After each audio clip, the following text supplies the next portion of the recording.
Guten Morgen everyone! In this video I'm going to be talking about Bali in 2021 and whether it's still worth coming here despite the lockdown. As many of you guys might have heard of by now, Bali's borders, or for this matter Indonesia's borders, are closed since this whole COVID pandemic thing started. Cases are spiking and tourists are not allowed to enter the country.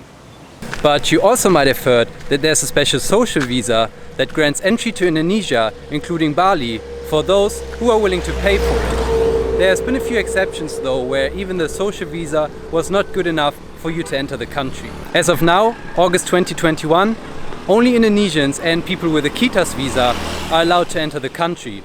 But I'm pretty sure the social visa will be okay again in just a few weeks, as soon as cases start to drop a bit. So the question really is it worth it to come to Indonesia or Bali in 2021? Well, here's some things to take into consideration when making your decision.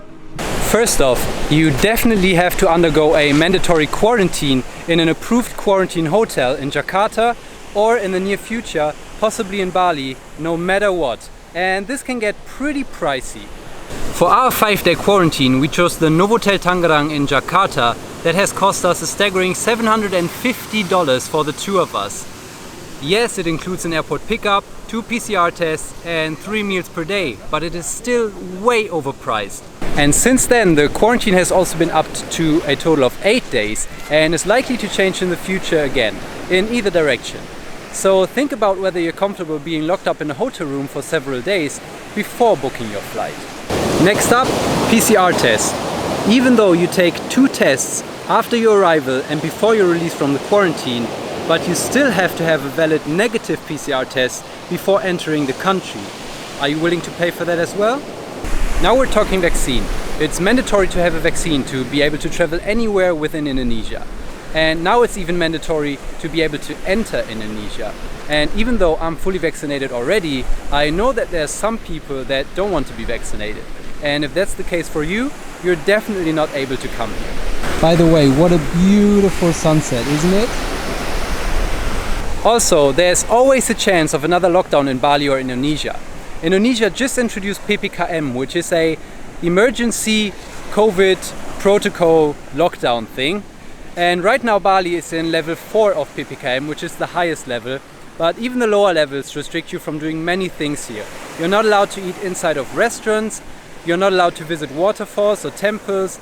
You're not allowed to move freely around the island, and you're not even able to enter a plane or a boat without a valid negative test.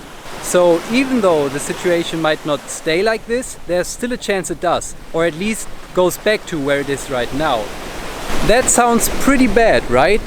But there's still many reasons why you should travel to Bali or Indonesia as soon as it's possible again. And here's some of them. The locals need you now more than ever. There's always been a debate whether a lockdown also kills people, and this is more true in Bali than anywhere else that we've visited since COVID started. We've talked to several local people here and they are all saying the same. The closed borders are killing them too. Many families are not able to provide for their families, buy food or water for their children, and they are dying of hunger basically. And by coming here, you directly support the locals, because you spend your money on the island and that goes to the local people. Also, despite the horrible situation that the locals are facing here, they are still welcoming you with open arms and big smiles. Nothing has changed in regards of their hospitality. And there's still some things you can do in Bali, despite the lockdown. Right now, for example, we're staying in a very small homestay that is located in the east of Bali, right on the beach. So we're still able to go for a swim or a snorkeling session during the day. And we rather do this than do nothing at all. And this is the homestay, by the way. There's the sunbeds. And there's the ocean. Sounds not too bad, right? So my answer to the question whether it's still worth it coming to Bali or Indonesia in 2021 is yes. Yes, it is. If you're willing to undergo the mandatory quarantine, get vaccinated, obey the ever-changing laws and have the money and time to sit out future possible lockdowns, then you should definitely come here and support the country and its warm-hearted people. I personally believe, and that's just my guessing, PPKM will not remain the way that it is right now. It's likely to be loosened again in the future, hopefully in the near future, and you'll be able to roam around the country and explore its beauty way easier again. I'll see you in the next video. Haut rein!